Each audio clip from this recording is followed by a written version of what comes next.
Miss Buchanan, how kind of you to join me. Oh, Mr. Chandler, you're very good. All I told my office was that I'd be in Pine Valley. Well, at least Miss Colby's trying to be discreet. I'm on a schedule. What can I do for you? Yes, your client has filed a sexual harassment suit against WRCW. Among other parties? I'm shocked. So was I. How could you let it happen? The harassment, I mean. No, it's a terrible misunderstanding. You don't say. I take the issue of sexual harassment very seriously. Our employees, both male and female, all attend sensitivity seminars. We distribute literature. We heighten their awareness before hiring. I'm impressed. So naturally, I was stunned by Miss Colby's actions. There are no foundations for her charges. No, there's no past history of incidents. These cases almost always come as a surprise to the employers. I mean, sexual predators aren't exactly open about their activities. Sexual predators? That's a bit harsh, Well, don't you think? I'm speaking in general. Yes, well, speaking in particular, I think in this case, you have no case. Ms. Colby has a reputation for prevarication. I am not going to sit here while you defame my client, Mr. Chandler. Telling the truth is not defamation. This case is frivolous. I find Miss Colby's case to be compelling and quite winnable. In how many billable hours? Careful, Mr. Chandler. All right.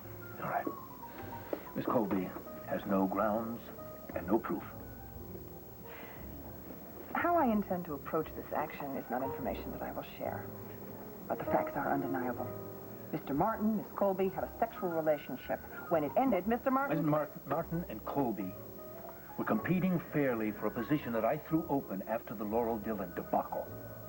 Mr. Martin's efforts were superior, as supported by the ratings. You can prove that. Absolutely. It was a contest between equals. Colby and Martin are both highly skilled, valuable professionals. How could you possibly allow Mr. Martin to fire Miss Colby? I don't second-guess my executives. Bull. Of course you do, but in this case you won't. And why? It couldn't be a matter of the boys hanging together, could it? That's insulting. Yes, it is. But I believe a jury will find it credible. Mr. Martin beds her, goes after her job, gets it, fires her. And after she helped guide his show to the top, pretty peaky, don't you think? Yeah, that's Liza Colby's warped play-by-play. That is pure fact. It was a good deal more complex than that. Trey, I think the situation is excruciatingly simple. Miss Colby did the job that she was hired to do, and after Mr. Martin's itch was scratched, she was no longer useful. The boys' team got together and finagled a way to bump her off the roster. Face it, Mr. Chandler, WRCW's handling of Miss Colby has been disrespectful, shabby, and actionable. That is demonstrably untrue. Well, the world has changed a great deal in the last 20 years. A woman no longer has to pay so dearly for a romantic involvement. Now, you're not seeing this the way it happened. I don't think I'm going to see this any differently than your audiences will. You mean jury, don't you? Get ready for a fight, Mr. Chandler. And considering the appetite for scandal out there, get ready for a very public one. You're wrong on this. Time's up. Gotta go back to Landview. Oh, and there's no need for your attorneys to contact me. Unless you're ready to settle.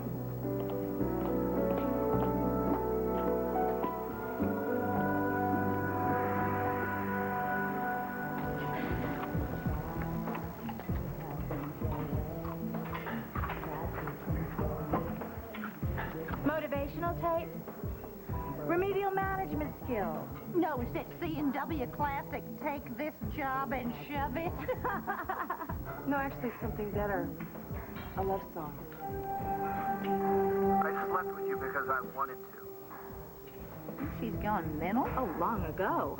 Poor thing. She's never going to find another job anytime soon. What will she do with all that time on her hands? Wait, she could be a snake handler, one of their own kind. Perfect. Oh, sorry, did we disturb you? You really think I'm finished at WRCW? Don't hold your breath. Or better do. If you'd really like to know my next move, why don't you ask Tad? I'm sure he has some personal insights into my future.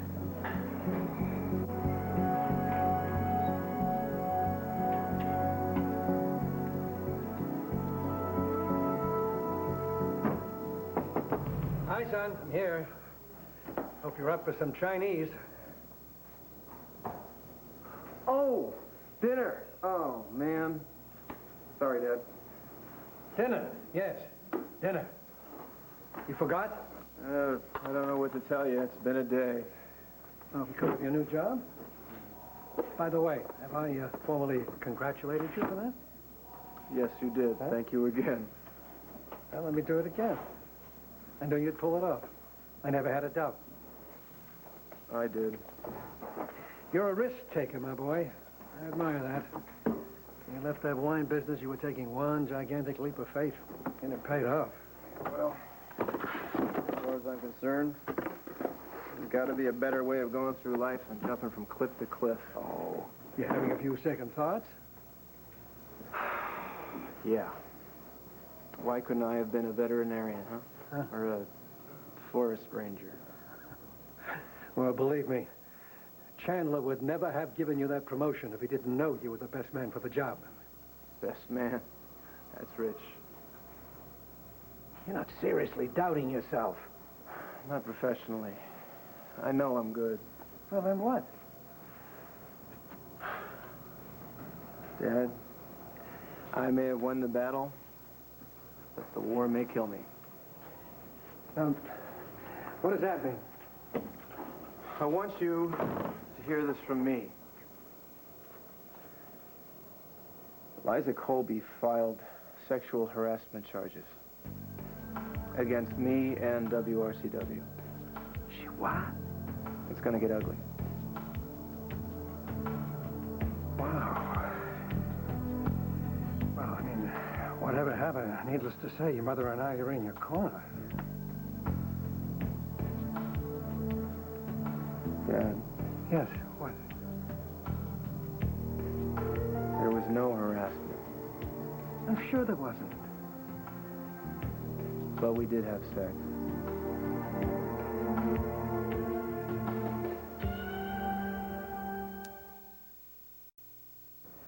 You and Liza? No, Dad, I know it never should have happened, but it did, and right now there's nothing I can do to change that. Oh, Ted, how could you? Liza and me... Look, I knew it was going to be difficult from the day she came back to Pine Valley. Because of your history? Yeah, because of our history, because of who we are. I'm not going to lie to you. Working together was very exciting. You know, it's like a high wire with no net. There's always an edge. There's plenty of energy in the air. It's a combination of things. The stress of television, our old unfinished business.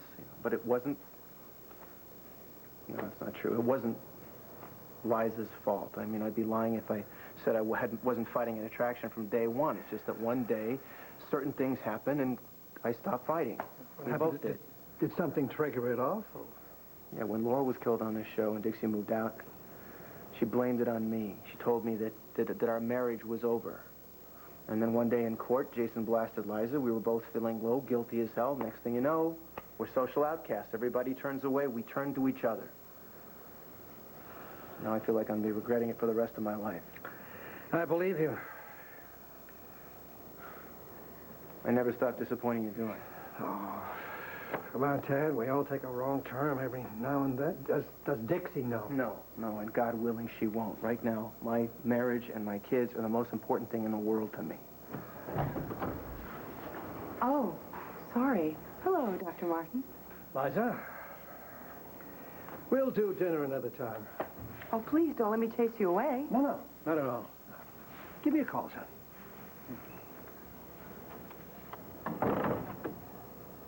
Did I detect a bit of intensity here? Your radar's off.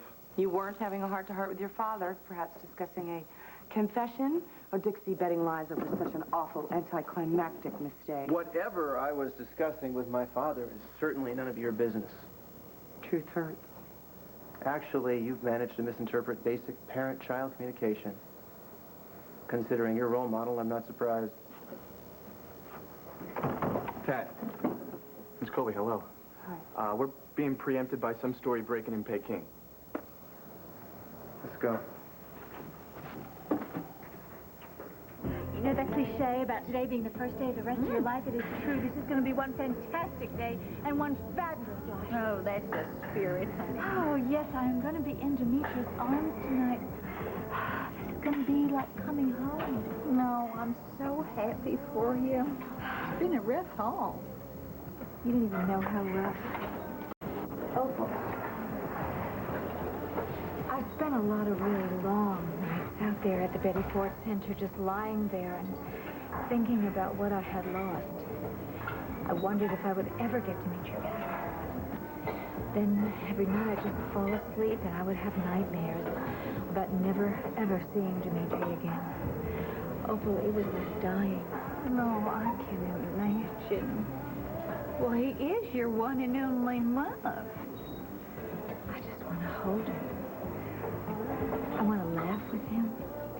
And more than anything I have ever wanted in my entire life, I want Dimitri to share my life with me. And he will, precious. He will, I promise you. Oh.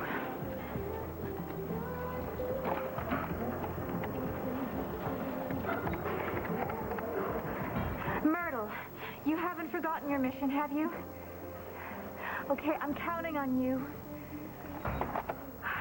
Oh, honey. It just tickles me to see you back in action, that old black magic working its magic spell. Oh, glorious magic. I'm awful proud of you, you know. I mean, when you gave old Kindred the boot, I knew that the reconciliation train was going full speed ahead. Oh, boy. Even saying the name of that old sleazebag gives me the creeps.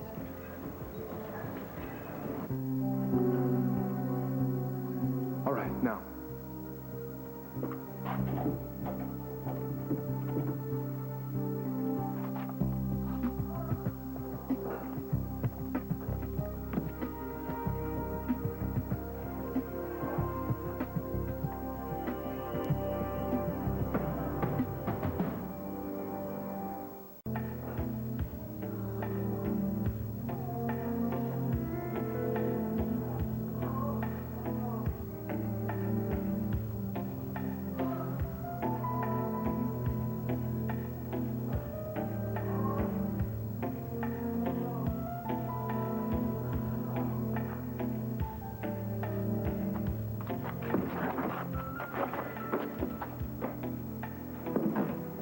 What was that?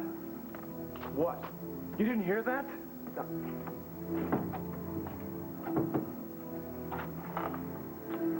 Could someone have been in here? What, a ghost? No, the wind whistles up and down these corridors every night. It wasn't the wind. Look, no one can see this place from the road. All right? Therefore, no one's going to know to come up here. All right, I don't have time to worry about this. Now, she's going to be fine for now. I have a very important meeting to attend.